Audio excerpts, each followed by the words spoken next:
Now that we have a good understanding of the three major terms, that is process improvement, process redesign and process reengineering, आइए अब इस पे थोड़ा discussion आगे बढ़ाते हैं. Very interestingly, बिजनेस प्रोसेसेस पे काम अभी पिछले 5 साल पहले शुरू नहीं हुआ. ये हिस्टोरिकल इसका कुछ बैकग्राउंड है that we need to understand, ताकि हमें समझ में आए कि आज बिजनेस प्रोसेसेस जहां खड़े हैं, यहां तक पहुंचते पहुंचते इसमें किस किस ने क्या क्या रोल प्ले किया. In the early 20th century, समझ लें 1905 1903 वो वाले टाइम पे एक साहब थे, उनका नाम था हेनरी फोर्ड. फोर्ड मोटर्स का नाम हम सब ने उन्हीं के जरिए हम उसको उस तक पहुंचे. Henry Ford introduced a new concept in car manufacturing. Car manufacturing पहले कैसे होती थी, मैं आपको 1 मिनट में वो एक्सप्लेन कर दूं. पहले कि कार के पार्ट्स एक जगह लाके जमा कर लिए जाते थे. जितने भी कंपोनेंट्स, अगर 700 कंपोनेंट से गाड़ी बनती है तो वो सब एक जगह लाके जमा कर लेते थे. पहले अगर उसका स्ट्रक्चर वेल्ड होना है तो पहले उसका स्ट्रक्चर वेल्ड किया जाता था, फिर उसके अंदर इंजन रखते थे, फिर अगर पेंट होना है तो फिर पेंट हो जाता था, फिर उसमें सीटें लगाते थे एंड आहिस्ता आहिस्ता वो गाड़ी बनती चली जाती थी. गाड़ी एक जगह स्टैटिक खड़ी होती थी, यानी जितने भी इसके प्रोडक्शन स्टेजेस हैं उसमें गाड़ी मूव नहीं होती थी. लोग उस गाड़ी तक आके उसको प्रोसेस करके और उस पर काम करते थे.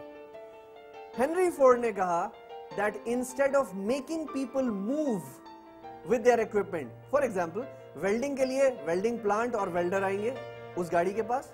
जब उनका काम खत्म होगा तो पेंट प्लांट वाले अपना पेंट उठा के लाएंगे, वहां पे उस गाड़ी पे पेंट करेंगे. फिर इंजन वाले इंजन क्रेन से उठा के लाएंगे, उसमें रखेंगे and you know so on so forth. So वो जो movement of people and equipment था, हेनरी फोर्ड ने कहा this is very costly, this is very time consuming. क्यों ना हम सारे लोगों को और उनके इक्विपमेंट्स को स्टैटिक कर दें, एक जगह स्टेबल कर दें और प्रोडक्ट को उनके दरमियान मूव कराएं, ताकि हर स्टेज पे इंडिविजुअल अपना काम करते जाएं और प्रोडक्ट अगली स्टेज पे जाती जाए. ये एक major change in business process था, बिकॉज इस जो प्रोडक्शन प्रोसेस है ये यहां से हुआ चेंज. और ये जो नया कॉन्सेप्ट था इसका नाम रखा गया assembly line production concept. With assembly line अब आपकी लोगों की मूवमेंट कम हो गई, उनके इक्विपमेंट की मूवमेंट भी कम हो गई, राइट. वो अपने अपने स्टेशन पे स्टैटिक हो गए. जो काम करना है हमने किया और वो प्रोडक्ट आगे मूव हो गई, अगले स्टेशन पे दूसरा काम हो गया.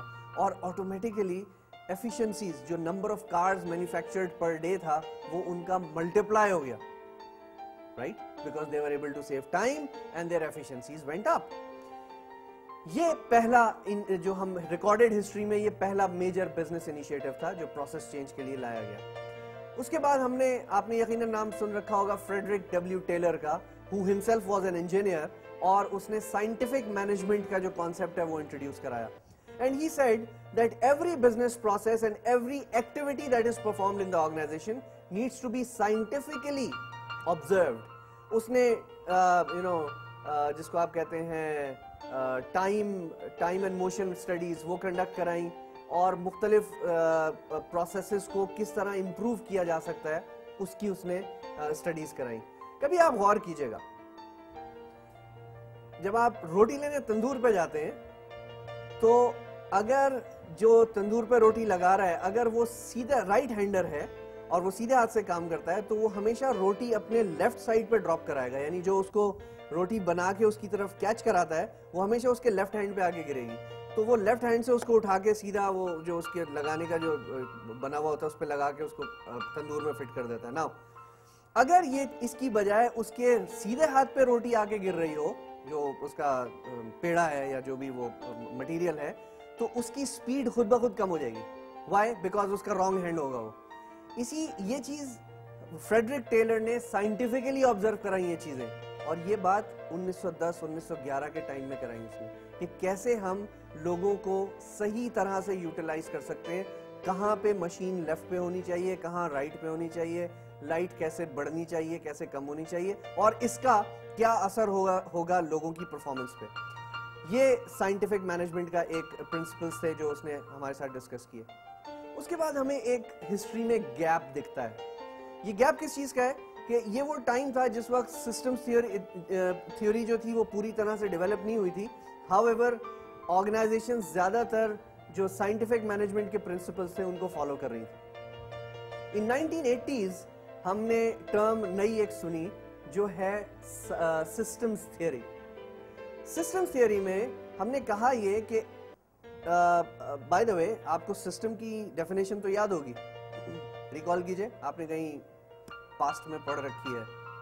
A system, let me share with you अगर आप भूल गए हो तो, a system is a set of interconnected parts that work together in order to convert an input into a desirable output. Now, systems theory ने ये कहा that every department of an organization is a part of a bigger system. That is, the organization itself is a system, but within the organization, every department is a system as well, is a subsystem कह लीजिए।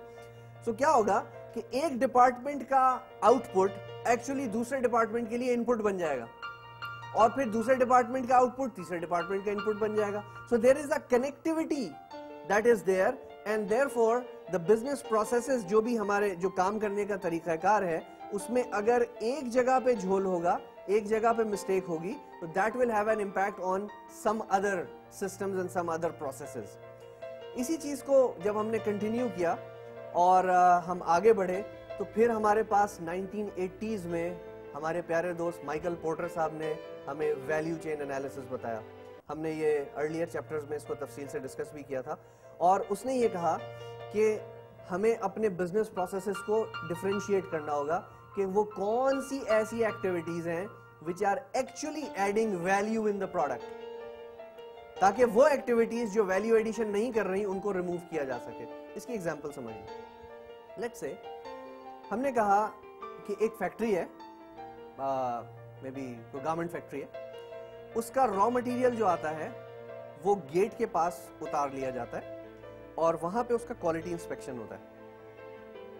Once the quality inspection is through, तो फिर आपके फोर्कलिफ्टर्स उसको उठाते हैं और उसको मूव करके ले जाते हैं किसी स्टोर में और वहां रख देते हैं। वहां रखा रहता है उस वक्त तक जब तक उसको प्रोडक्शन में रिक्वायरमेंट ना आ जाए उस मटेरियल की। जब प्रोडक्शन में रिक्वायरमेंट आती है तो फिर एक फोर्कलिफ्टर उसको उठाता है और प्रोडक्शन में ले जाकर डिलीवर कर देता है। नाउ द क्वेश्चन इज कि ये जो गेट पे सामान उतरा और यहां से उठा के स्टोर तक गया और स्टोर से उठ के प्रोडक्शन तक आया, इस पे कोई कॉस्ट आएगी?